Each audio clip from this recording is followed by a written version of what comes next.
गुजरात के गाड़ी जीत के रफ्तार पर तो दौड़त रहे, बाकी लखनऊ ओके धीरे से रोक के इशारा कर दिहलस कि भैया अब जीत के गाड़ी लखनऊ से होके जाई।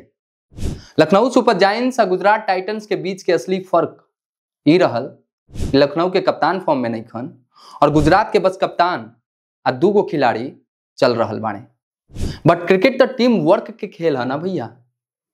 ऋषभ पंत नहीं खन चलल, बाकी उनका टीम गुजरात के हरा दिहलस। शुभमन गिल खूब बढ़िया खेलने, बट उनका टीम हार गई। गुजरात के जे कमजोरी कई मैच से देखे के मिला ताटे कि टॉप 3 तक तो सब बढ़िया बाटे, बाकी 4 नंबर से नीचे टीम गड़बड़ हो जाला और उहे कमजोरी फिर से देखे के मिलल। लखनऊ वही कमजोरी के फायदा उठा के गुजरात के जीत के गाड़ी रोक देहलस। ये मैच जीत के लखनऊ अपन आईपीएल 2025 के चौथा जीत दर्ज कैले बा। एलएसजी गुजरात टाइटंस के हरा दिहलस और शुभमन गिल के जीत के घोड़ा ऋषभ पंत के कप्तानी में रुक गई। गुजरात बनौले रहे 180 रन 6 विकेट पर और लखनऊ वो स्कोर के महज 19.3 ओवर में आराम से चेज कर लेहलस।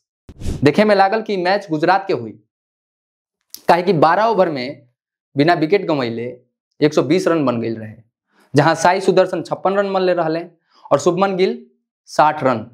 10 विकेट हाथ में रहे, मतलब कि 8 ओवर में धुआंधार रन बने के चाहिए।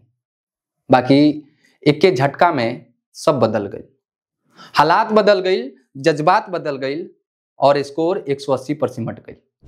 अब लखनऊ के बॉलिंग देखी, शार्दुल ठाकुर के जादू देखी। आखिरी ओवर में कमाल कर देहले, 4 ओवर में 34 रन देहले और 2 विकेट अपना नामे कैले। दिग्विजय राठी जब पिछला मैच में भी अच्छा परफॉर्मेंस कैलस, ए मैच में भी अच्छा परफॉर्मेंस कैलस और अपन जलवा बिखेर देहले। आवेश खान के जितना तारीफ करी उतना कम बाटे।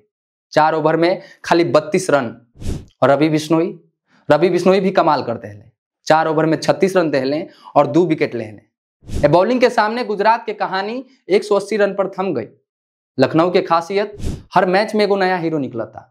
फर्स्ट मैच में शार्दुल ठाकुर, सेकेंड मैच में दिग्विजय राठी, थर्ड मैच में निकोलस पूरन और अब एडन मार्करम। मैच में मिशेल मार्श ना खेलत रहले, काहे कि उनकर बेटी के तबीयत खराब रहे। ऋषभ पंत खुद ओपनिंग करे अइले, लेकिन कुछ ना कर पावले। और निकोलस पूरन तबाही के दूसरा नाम। भाई साहब ये खिलाड़ी तो बवाल मचा दिले बा। 6 मैच में 350 रन। और अगर बात करी तो मुंबई के टॉप ऑर्डर जहां 15 इनिंग में 285 रन बनावेला, वहां पूरन खाली 6 इनिंग में 349 रन ठोक देलन। 23 गेंदा में अर्धशतक। लखनऊ में तो पूरा गर्दा उड़ा देले। क्रिस गेल के रिकॉर्ड अब खतरा में बाटे। पूरन हर मैच में तबा तोड़ फोड़ कर रहल बाने। पूरन मतलब जीत के गारंटी। पूरन के आईपीएल 2025 के पारी पर नजर डालल जाओ तो 30 बॉल में 75 रन, 26 बॉल में 70 रन, 33 बॉल पे 44 रन, 36 बॉल पे 87 रन और आज 34 बॉल में 61 रन।